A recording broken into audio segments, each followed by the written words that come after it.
At 53, Dana Perino remains one of the most recognizable and respected figures in American media, calm under pressure, polished in every appearance, and endlessly composed no matter the chaos unfolding around her. But behind the calm smile, behind the professionalism millions admire, lies a heartbreaking truth few truly understand. Dana's life, though successful on the outside, has been shaped by sacrifices and silent struggles she rarely allows the public to see. For years, she carried the emotional weight of a career that demanded perfection. Every mistake, every criticism, every headline chipped away at her confidence. And while she stood at the center of political storms, her personal world endured wounds she kept hidden even from those closest to her. From the pressures of serving as White House press secretary to the pain of private losses she never fully spoke about, the journey she walked was far more fragile than the audience ever imagined.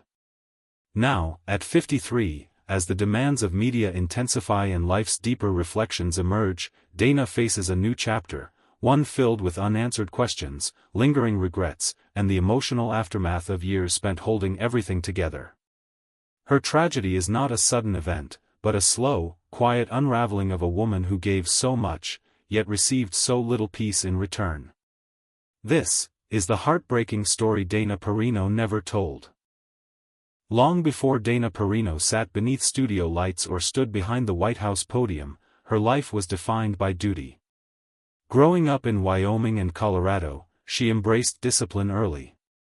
She woke before dawn, worked after school, and built her life around structure and responsibility. Even as a teenager, she carried herself with a seriousness unusual for her age, determined to succeed, yet silently terrified of failing. When she entered college, Dana was driven by ambition, but that ambition came with a cost. While her classmates explored carefree friendships and young love, Dana lived inside schedules and textbooks.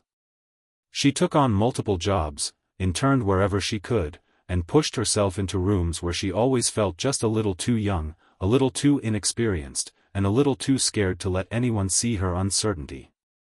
Washington, D.C. magnified everything. The city's culture of competition overwhelmed her at first. She was surrounded by powerful personalities, each more confident and ruthless than the last. Dana, soft-spoken and earnest, had to learn quickly that kindness didn't always survive in politics. She had to harden herself, not out of desire, but necessity. And then came the moment that nearly broke her. After years of building her reputation, Dana faced a devastating professional failure. A project she had poured months into collapsed due to internal conflicts far beyond her control. Yet she became the face of the blame. Mentors she admired lost confidence in her. A career track she had patiently climbed seemed to crumble overnight. She packed her belongings quietly, leaving Washington without fanfare. No farewell party. No promises of return. Just the crushing realization that she had sacrificed years, only to feel like she had achieved nothing. It was her first true heartbreak, and it would cast a shadow over every chapter that followed. Dana Perino's return to Washington wasn't triumphant, it was cautious, quiet, and filled with doubt. She had rebuilt her confidence slowly, uncertain whether the political world still had a place for her. But life, in its unpredictable way, placed her back on a path she once feared she'd lost forever. When she joined the George W. Bush administration, she stepped into a role that would transform her career, and reshape her emotionally in ways she never anticipated. As Deputy Press Secretary, Dana was suddenly on the front lines of history. Every day meant new crises, new conflicts, new narratives the world demanded she explain. And with each press briefing, each interaction with reporters, she felt the weight of responsibility pressing harder against her shoulders. She wasn't just answering questions, she was defending an entire administration. The pressure built slowly at first. Missed lunches. Sleepless nights. A calendar with no empty spaces.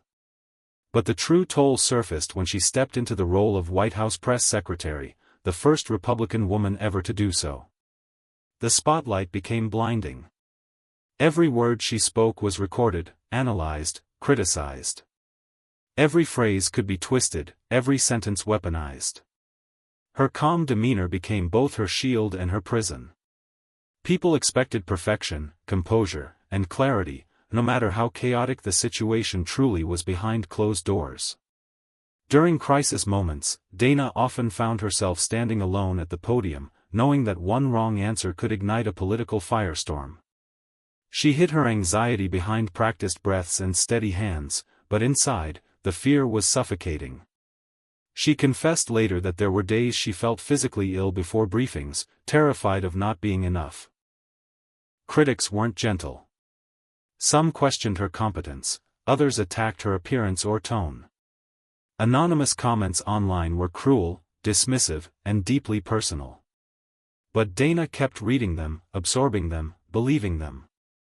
The job didn't just challenge her professionalism, it chipped away at her self-worth. The breaking point came one night when she sat alone in her office long after everyone had left. Papers scattered, lights dimmed, the silence thick. The emotional exhaustion she'd been ignoring finally broke through. She cried, not because of any single failure, but because it had become impossible to carry the constant pressure without losing pieces of herself along the way. She realized then that the White House had taken something from her she would never fully get back, the feeling that she was allowed to be human. Yet the world never saw her cracks. They saw the polished press secretary, the poised communicator. They didn't see the woman who struggled to breathe before briefings, who lost sleep for days at a time, who carried anxiety like a shadow she couldn't escape. When her tenure ended, Dana left the podium behind. But the emotional scars remained. When Dana Perino stepped away from the White House, many assumed she was entering a softer, more peaceful chapter of her life. But the truth was far more complicated. Publicly, she transitioned smoothly into television. Privately, she was facing a deeply personal heartbreak, one she rarely spoke about, even among close friends. Dana and her husband, Peter, shared a bond built on patience, mutual respect, and a love that had weathered the pressures of politics. But there was one dream they never fully achieved together: building a family. As the years passed, Dana came to accept the painful reality that she would never have children of her own. It was a loss that didn't happen all at once, it unfolded slowly, quietly, lingering in the background of her life like a wound that refused to heal. While the world saw a successful, confident woman carving a new path at Fox News, Dana was grieving a future she would never experience. Baby names she'd once considered, holidays she imagined, moments she hoped to share, these became memories of a life that never came to be. She carried that sorrow silently, knowing that others assumed her career was her choice and her fulfillment. They didn't understand that sometimes ambition isn't a replacement for the things you long for, it's a shield that keeps you moving forward. Television brought new opportunities, but it also introduced new forms of pressure. Every opinion Dana voiced was amplified, every statement scrutinized. She was no longer navigating political journalists, she was navigating millions of viewers, each with their own expectations and judgments. And unlike the controlled environment of the White House, cable news was relentless. Online harassment became a daily storm. She was criticized for being too calm, too emotional, too moderate, too conservative, rarely judged on her arguments, usually judged on her appearance or tone. Anonymous comments tried to reduce her to stereotypes, and no matter how much she told herself to ignore them, the words cut deeper than she wanted to admit. Some nights, Dana sat in her dressing room long after the show ended, wondering why she let strangers dictate her sense of worth. But in an industry built on perception, doubt can echo louder than truth. And Dana, disciplined, polite, and determined to remain composed, internalized the criticism far more than she should have. What made it even harder was her personality. Dana has always been a peacemaker, someone who avoids conflict, someone who carries guilt when she feels she has disappointed others. So every harsh comment, every unfair headline, every moment she was misunderstood weighed on her in ways viewers never saw.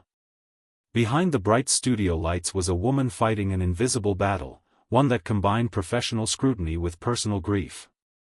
Yet every day, she showed up. She smiled for the camera. She delivered her lines. She did her job. Because she believed she had to. Because work had become the place where she could hide from the pain she never talked about. But hiding has a cost. And at 53, that cost has become heartbreakingly clear.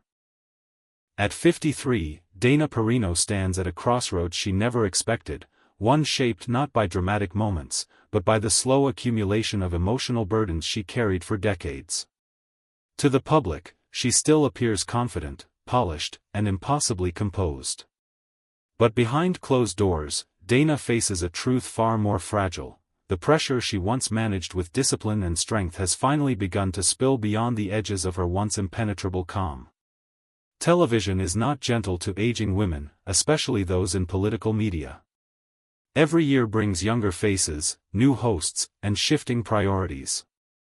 Dana, who spent decades building her credibility through hard work and quiet resilience, now faces a harsh industry reality. Experience is respected, but youth is valued. It's a silent fear she carries every day, that one morning she might walk into the studio and realize the world has moved on without her. The pressure doesn't come from others alone, it comes from within. Dana has always been her own harshest critic, pushing herself to be perfect, composed, unshakable. But perfection is exhausting, especially after a lifetime of holding everything together. And now, as she reflects on her journey, Dana feels the weight of what she sacrificed: peace, rest, and the freedom to simply be human without being judged. Her personal grief, the children she never had, the dreams she quietly buried, still lingers. At 53, those emotions resurface more often, not with regret, but with a soft ache that reminds her of what could have been. She's spoken about it cautiously, choosing her words with care, as if still afraid to admit how deeply it hurt. But the truth remains, some wounds don't disappear with success. Even in the studio, the environment that once energized her now drains her more than she expected. Headlines twist her meaning. Online critics attack without mercy. Social media amplifies negativity until it feels inescapable. And though she tells herself to ignore it, the words seep in, whispering doubts she can't always silence. Yet through all of this heartbreak, Dana continues to show up, not for fame, not for validation, but because she believes in responsibility. She believes in civility, in thoughtful conversation, in being a voice of steadiness in a world full of noise. She knows her presence matters, even if the world doesn't always show it. But the most heartbreaking truth is one she rarely speaks aloud.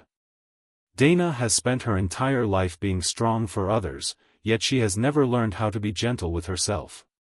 At 53, she faces the emotional bill for years of silent endurance. The anxiety she once hid has grown harder to ignore. The sacrifices she once accepted now feel heavier with age. The doubts she pushed aside return more frequently. Her tragedy is not failure, it is exhaustion. And yet, even now, she keeps moving forward. Because that is who Dana Perino is. And perhaps that is the most heartbreaking part. That a woman who gave so much of herself to her country, her career, and her audience, still struggles to find the peace she has always deserved.